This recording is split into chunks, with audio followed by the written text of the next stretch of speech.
대한민국 방산 소식을 쉽게 전달해드리는 국방탐구생활입니다. 구독, 좋아요, 그리고 알림 설정 부탁드립니다. 다음 소식입니다. 미국 대통령 선거가 다음 달 5일에 치러질 예정입니다.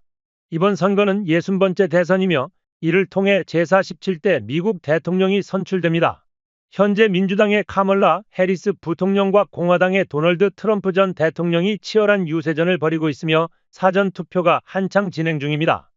해리스 부통령이 당선될 경우 미국 최초의 흑인 여성 대통령이자 아시아계 대통령이 될 수 있습니다. 여론조사에서는 해리스 후보가 근소하게 앞서고 있지만 트럼프 지지자들이 많은 농촌 지역의 의사가 반영되지 않았을 가능성을 고려하면 트럼프 전 대통령이 약간 우세하다는 의견도 나오고 있습니다. 다음은 폴란드와 관련된 소식입니다. 지난해 9월부터 납기가 시작된 천무 발사대는 현재 폴란드의 트럭과 결합되어 호마르케이로 탄생했습니다. 발사대 제조업체인 하나에어로스페이스는 폴란드에 빠르게 30대의 발사대를 인도하여 폴란드를 놀라게 했습니다. 이 속도는 미국이 폴란드에 공급하는 하이마스와 비교해 훨씬 빠른 수준입니다. 최근에는 천무 호마르케이와 관련된 반전 소식이 전해졌는데 바로 1차 계약 이후 조용했던 2차 계약이 성사되었다는 것입니다. 1차 계약 당시 218대의 발사대가 계약되었으며 이번 2차 계약에서는 72대의 발사대와 더 많은 미사일이 포함되었습니다. 폴란드 매체에 따르면 2차 계약에서는 수천 발의 로켓 미사일이 추가로 구매되었습니다. 이번 계약은 폴란드의 새 정부와 체결된 첫 번째 계약으로 정권 교체로 인한 수출 불확실성이 해소되었습니다. 폴란드가 다른 선택지가 있었음에도 불구하고 천무 호마르케이에 대한 추가 계약을 추진한 이유는 이번 계약에서 더 많은 미사일이 포함되었기 때문입니다. 이를 통해 폴란드는 발사대와 함께 더 많은 미사일을 확보하게 되었으며 이는 폴란드가 천무 발사대를 선택한 이유를 잘 보여줍니다. 폴란드 신정부는 CTM-290 미사일에 대한 기대가 상당히 크다는 점을 알 수 있습니다. 여야를 막론하고 현재 폴란드 의회는 안보 증진을 최우선 과제로 두고 있으며 장거리 타격 수단에 대한 필요성이 커지고 있습니다. 특히 우크라이나가 실전에서 사용 중인 120km 사거리의 에이테킴스 미사일이 탄약고와 보급로를 파괴하며 큰 활약을 하고 있기 때문입니다. 폴란드의 정권이 교체되면서 한국 방산업체들은 긴장했으나 정권 교체에도 불구하고 한국과의 방산 계약은 중단되지 않고 오히려 확대되었습니다. 폴란드 총리로 선출된 도널드 투스크는 한국과의 방산 계약을 지속할 것이라며 CTM-290 미사일에 대한 새로운 계약까지 체결했습니다. 지난 4월 하나에어로스페이스는 폴란드 대표단을 초청하여 CTM-290의 실사격 테스트를 진행하며 자신감을 보였습니다. 이 테스트는 큰 위험을 감수한 것이었는데 실패할 경우 계약이 연기되거나 취소될 수 있었기 때문입니다. 그러나 테스트는 성공적으로 끝났고 CTM-290 미사일은 200초 이상 비행해 수백 킬로미터 떨어진 목표를 정확히 명중시켰습니다. 폴란드 측의 요구 목표였던 9m보다 더 안쪽인 7m에 탄착하였으며 이는 폴란드 신정부 인사들에게 깊은 인상을 남겼습니다. 특히 이번 테스트는 폴란드에서 운용 중인 트럭과 혼합된 호마르케이 발사대를 사용하여 진행된 것이었기 때문에 폴란드 대표단은 더욱 큰 신뢰를 얻게 되었습니다. 이후 폴란드 신정부는 CTM-290과 호마르케이를 자신들의 업적으로 내세우며 방산 계약의 성공적인 사례로 홍보하기 시작했습니다. 최근 공개된 폴란드 국방부 영상에서도 이를 확인할 수 있습니다. CTM-290 미사일은 판매 수량이나 국가에 대한 정보가 공개되지 않는 품목이지만 한국 방산에서 가장 높은 단가와 잠재력을 지닌 게임 체인저로 평가받고 있습니다. 이 미사일은 발당 약 13억 원에 달하지만 300km급 전술 탄도미사일 중에서는 가장 저렴한 편입니다. 에이테킴스가 발당 20억 원, PRSM 미사일이 발당 30억 원에 달하는 것과 비교하면 상대적으로 저렴합니다. 그러나 미사일 자체가 고가이기 때문에 미사일 몇 발의 판매 수익이 발사대 한 대 판매 수익과 맞먹습니다. 폴란드 군사 전문가 마렉 네즈카에 따르면 호마르케이 발사대 수에 맞춰 연간 M21 피닉스 로켓 수천 발과 CTM-290 미사일 수백 발이 필요하다고 합니다. 이중 피닉스를 제외한 나머지 미사일인 CGR-80과 CTM-290은 하나에어로스페이스에서 개발한 제품입니다. 이 미사일들은 한국에서 천무 미사일과 KTSSM으로 알려져 있습니다. CTM-290의 성능과 판매 잠재력을 고려할 때 폴란드와의 계약은 한국 방산 수출의 중요한 이정표로 남을 것입니다. 폴란드 신정부가 들어서면서 한국과의 2차 방산 계약이 성공적으로 체결된 반면 미국의 하이마스 시스템 계약은 486대 규모가 공중에 떠 있는 상태라는 소식이 전해졌습니다. 디펜스 뉴스에 따르면 미국의 로키드 마틴은 폴란드가 하이마스 발사대를 현지에서 생산할 수 있도록 폴란드 메스코사와 협력하는 제안을 했습니다. 폴란드 신정부가 하이마스 계약을 미루고 있자 로키드 마틴이 이러한 당근책을 내놓은 것입니다. 하지만 폴란드는 한국의 천무 다연장 로켓포 2차 계약을 체결하면서 더 많은 미사일을 구매한 상황입니다. 폴란드 신정부는 하이마스보다 천무가 더 나은 선택이라고 판단하고 있는데 그 이유는 몇 가지로 유추할 수 있습니다. 우선 에이테킴스 미사일은 현재까지 약 4,000기만 생산되었고 더 이상의 추가 생산이 없는 상태입니다. 대체 미사일로 개발 중인 PRSM은 아직 실용화까지 시간이 필요합니다. 반면 하이마스는 시간이 지날수록 가격이 상승하고 있습니다. 반면 한국의 천무는 빠른 납기와 더 나은 화력 성능을 자랑하며 하이마스와 비슷한 가격대지만 성능은 2배 이상입니다. 또한 폴란드에서 생산 중인 피닉스 로켓과의 완벽한 호환성을 제공해 폴란드가 천무를 선택하는 것은 당연한 결과라고 평가됩니다. 하이마스의 유일한 장점으로는 10-130 수송기에 적재할 수 있는 경량화된 자체가 있지만 폴란드처럼 주적이 가까이 있는 국가에서는 굳이 작은 사이즈의 시스템을 선택할 필요가 없다는 평가가 지배적입니다. 폴란드의 대규모 CTM-290 구매와 함께 한국의 KTSSM 미사일도 경제성을 갖추면서 더 낮은 단가로 생산될 가능성이 커졌습니다. CTM-290과 KTSSM은 전술적 용도로 국제사회의 비판을 피하면서도 자탄을 탑재해 엄청난 위력을 발휘할 수 있는 클러스터탄으로도 사용할 수 있습니다. CTM-290 미사일은 최대 500개의 DPICM 자탄을 탑재할 수 있는데 이는 세계에서 6개 업체만이 개발 가능한 기술이며 그중 2곳이 한국의 한화와 풍산입니다. 풍산은 최근 불발률 1% 미만의 자탄을 개발해 국제사회의 제재를 피할 수 있게 되어 한국은 세계 최고의 클러스터탄 보유국이 되었습니다. CTM-290은 대규모 적군이나 진지를 타격할 때 최적의 무기로 축구장 3개 크기의 면적을 단번에 폭격할 수 있으며 최대 살상 면적은 22,500제곱미터에 달합니다. 이는 순항미사일 대비 수십 배에 이르는 위력을 자랑하며 중공군과 같은 대규모 병력을 상대로 매우 효과적일 것입니다. 이와 함께 대한민국의 최신 미사일인 현무 미사일 개발이 성공적으로 완료 직전에 있으며 5,000km 이상의 사거리와 9톤급 탄두 중량을 자랑하는 괴물 무기입니다. 현재 국제사회의 전쟁 위협 속에서 한국의 핵무기 보유에 대한 논의가 뜨거워지고 있으며 한국은 자주 국방과 핵무장 가능성을 다시 검토해야 할 상황에 놓였습니다.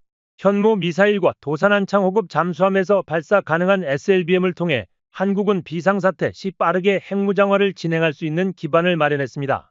국방과학연구소는 한국이 핵무장을 하지 않더라도 비상 상황 시 단기간 내 핵무장할 수 있는 전략적 자산을 강화하고 있다고 언급한 바 있습니다. 이러한 비대칭 군사력 우위를 통해 한국은 상호 파괴 전략을 지향하며 고슴도치 전략으로 생존을 도모하고 있습니다. 최근 중국은 다탄두 핵미사일인 둥펑 미사일을 공식화하며 한반도를 위협하고 있는 가운데 한국 역시 핵무장을 고려해야 한다는 목소리가 커지고 있습니다.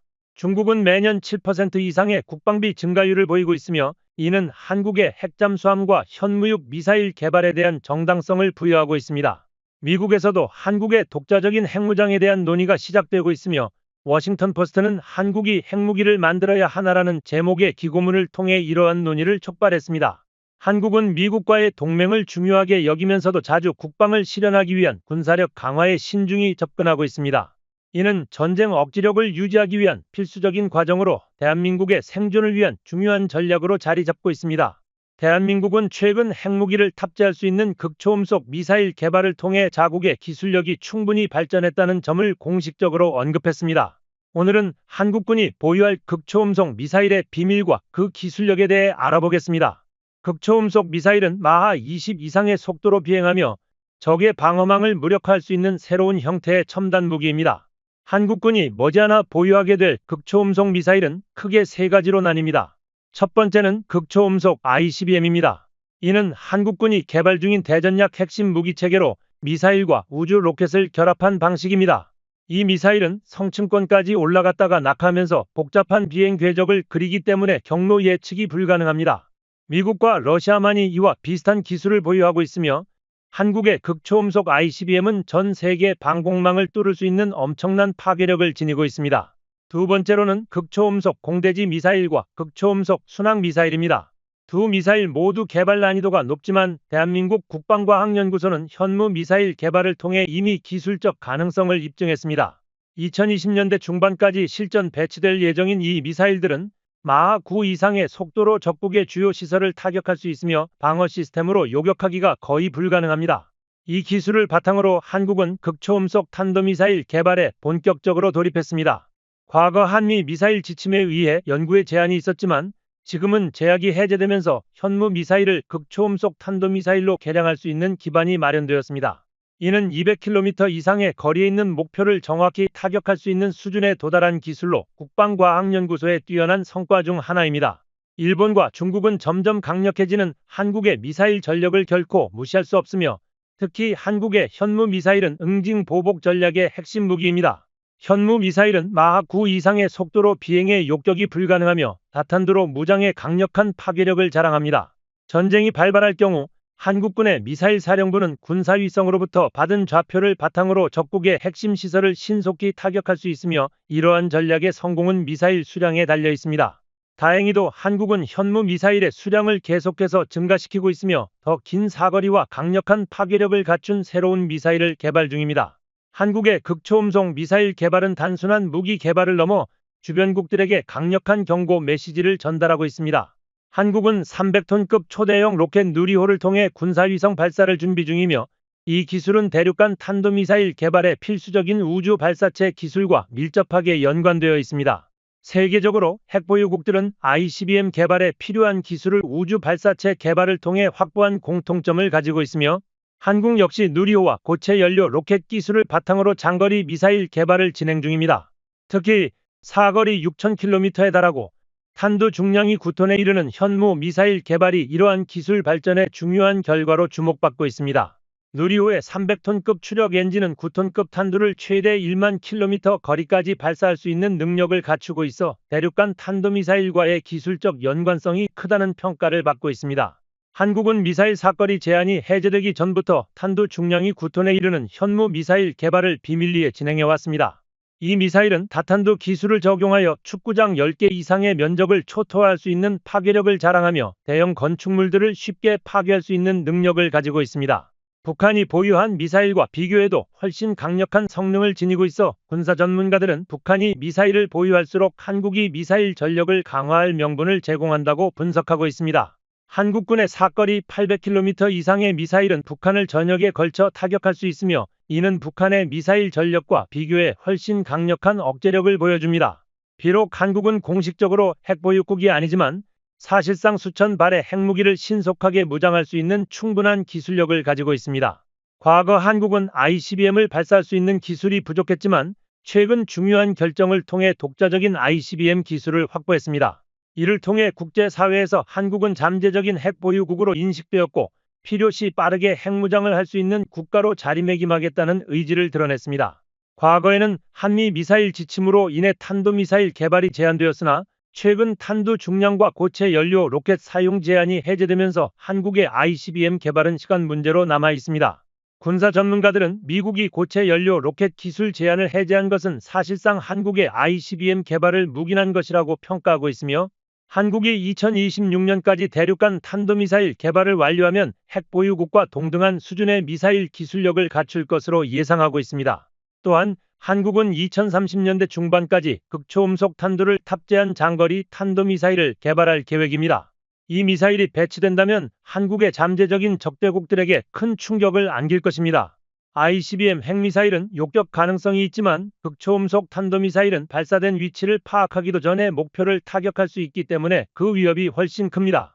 한국은 이러한 차세대 현무 미사일과 군사력 증강을 위해 지속적으로 연구개발에 매진하고 있으며 이는 동북아시아 군사력 균형을 크게 변화시킬 요소로 작용할 것입니다.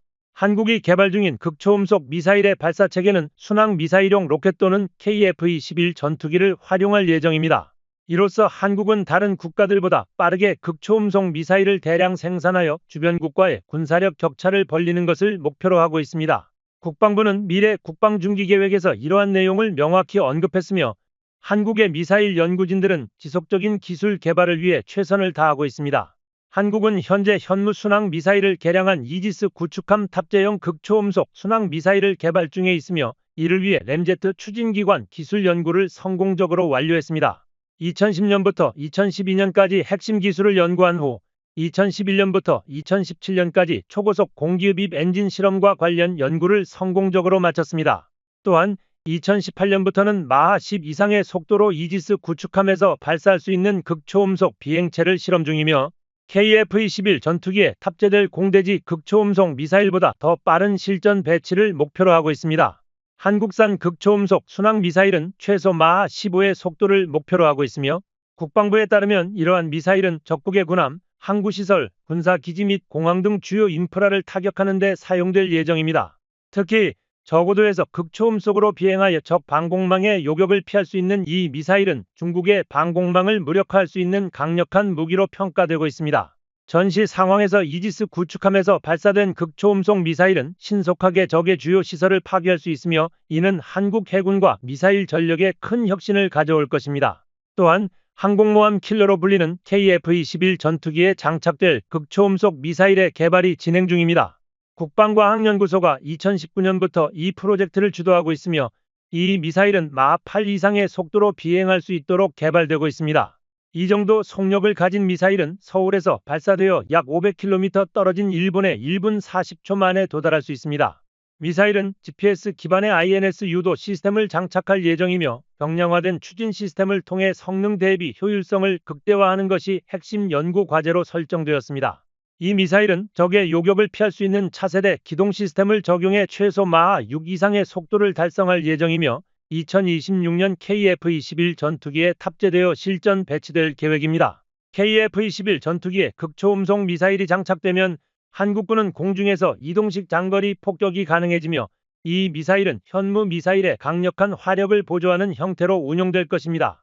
KF-21 전투기는 최근 슈퍼크루징 비행 테스트를 통해 고고도 초음속 비행이 가능하다는 평가를 받았습니다. 이는 KF-21이 서구권의 최신 전투기들과 대등하거나 그 이상의 성능을 발휘하고 있음을 보여주며 중국과 인도네시아에서도 이와 관련된 소식이 큰 화제가 되고 있습니다. 중국 전문가들은 한국이 KF-21 전투기를 대량으로 배치할 경우 아시아 태평양 지역의 전력 균형이 바뀔 것이며 세계 전투기 시장에도 큰 변화가 있을 것이라고 예측했습니다. 한편 인도네시아는 KF-21 분담금 문제로 곤란한 상황에 처해 있었고 한국이 새로운 협상안을 제시하기 전에 인도네시아 정부는 자산을 처분하며 분담금 해결에 나섰습니다. KF-21 전투기의 슈퍼크루징 비행 여부가 비공개로 진행된 이유와 중국 및 인도네시아의 급격한 태도 변화는 이와 연관이 깊습니다. 한국의 국산 초음속 전투기 KF-21은 실제 공중전과 슈퍼크루징 비행 테스트에서 성공을 거두었으며 이번 테스트에서는 비행 중 랜딩 기어를 접었다 폈다를 반복하며 기체 안정성을 확인했습니다. 랜딩 기어를 접은 상태에서 비행이 가능했다는 것은 전투기 엔진의 안정성을 입증하는 결과로 슈퍼크루징 비행 시 발생할 수 있는 공기 흡입 문제를 해결하는 신기술이 적용되었습니다. 방위사업청과 한국항공우주산업에 따르면 7호기에 탑승한 조종사는 지상 시뮬레이터와 실제 비행 간의 특성이 매우 유사했고 실제 비행에서 더 안정적인 느낌을 받았다고 긍정적인 평가를 했습니다. 한국은 2025년까지 300조 원을 투입하는 국방 중기 계획을 발표하며 54조 원의 국방 예산안을 국회에 제출했습니다. 이 예산 규모는 한국 역사상 처음으로 일본의 방위 예산을 크게 넘어섰으며 전년 대비 6% 증가한 수치입니다. 이 예산에는 현무 미사일의 탄두 중량을 9톤으로 증가시키는 연구 개발, 사거리 개선, 그리고 군용 위성 시스템을 포함한 다양한 국방 계획이 포함되었습니다. 반면 일본은 충분한 국방 예산을 확보하지 못해 한국이 방위비 면에서 일본을 추월할 가능성이 커지고 있습니다. 한국은 강력한 제조업과 경제력을 바탕으로 자주 국방을 실현하고 있으며 이로 인해 중국과 일본은 더욱 불안감을 느끼고 있습니다. 현재 동북아시아에서 국방력을 급격히 강화하는 나라는 바로 대한민국입니다. 한국은 KF-21 전투기의 개발을 통해 세계적인 군사 강국으로 자리 잡을 기회를 맞이하고 있습니다. 특히 영국이 KF-21을 유로파이터 대체 전투기로 구매할 가능성이 제기되면서 한국의 방산 수출에도 긍정적인 영향을 미치고 있습니다. 영국은 차세대 전투기 템페스트 개발이 지연되면서 4.5세대 전투기가 필요한 상황에 놓였고 유로파이터의 유지비가 높아짐에 따라 대체 기종을 고민 중입니다. 이러한 상황에서 영국은 K9 자주포 도입에 이어 KF-21 전투기에도 관심을 보이고 있으며 한국의 KF-21 보람의 전투기가 영국을 비롯한 다른 국가들로부터 주목받고 있습니다. KF-21 전투기는 서방제 F414 터보팬 엔진을 탑재하고 있어 유지보수와 운영 교육 비용 측면에서 유리한 점이 많습니다. 한국은 KF-21 블록2 사업에서 영국과 협력할 계획을 제안하며 영국이 이 전투기를 구매할 경우 장기적인 기술 지원도 제공할 수 있다고 밝혔습니다. 하지만 여기까지는 언론에 공개된 일반적인 슈퍼크루징 성능 평가일 뿐, KF-21이 완전히 실전에서 사용할 수 있는 전투기로 평가받기 위해서는 슈퍼크루징과 공중전을 성공적으로 수행해야만 했습니다. 이에 방위사업청과 한국항공우주산업은 외부와 철저히 단절된 상태에서 KF-21의 고고도 비행 가능성을 비밀리에 평가한 것으로 드러났습니다. 이 평가는 슈퍼크루징에 도달하는 동안 엔진이 견딜 수 있는지와 전투기의 핵심 시스템인 A사 레이더의 작동 여부를 동시에 확인하는 것이었습니다. 한화에어로의 엔지니어들은 KF-21의 엔진 설계에서 이 기술의 핵심이 애프터버너임을 발견했습니다. KF-21은 공기를 모아 연소하는 방식이지만 충격을 견딜 수 있는 영역이 제한적이기 때문에 출력을 높이기 위해 애프터버너가 필수적이었습니다. KF-21의 슈퍼크루징 비행 성공 소식은 유럽의 에어쇼에서 큰 화제가 되었으며 유럽 방산업체들은 KF-21이 현대적 전투기로서 F-35와 같은 고성능 전투기와 FA-50 같은 소형 경공격기 사이의 간극을 메울 수 있는 기종으로 주목했습니다. KF-21은 4.5세대 전투기 중 유일하게 스텔스 기술을 적용한 기체로 F-35 같은 5세대 전투기와 4세대 전투기 사이의 간극을 메우는 역할을 할 것으로 평가받고 있습니다. 또한 F-35를 구매하지 않거나 중국의 스텔스기를 구입하지 않는 국가들에게 KF-21이 좋은 대안이 될 수 있다는 평가도 나왔습니다. 홍콩 모닝포스트는 KF-21이 외부 무장을 장착하면 스텔스 성능이 제한적이라는 비판도 있지만 A사 레이더와 적외선 탐지 시스템을 갖추고 있어 현대전에서 충분히 경쟁력이 있다고 보도했습니다. 미국의 군사 전문가들은 KF-21이 중국의 J-20과 경쟁할 수 없다는 의견은 오해라며 KF-21이 J-20을 능가할 가능성도 있다고 분석했습니다.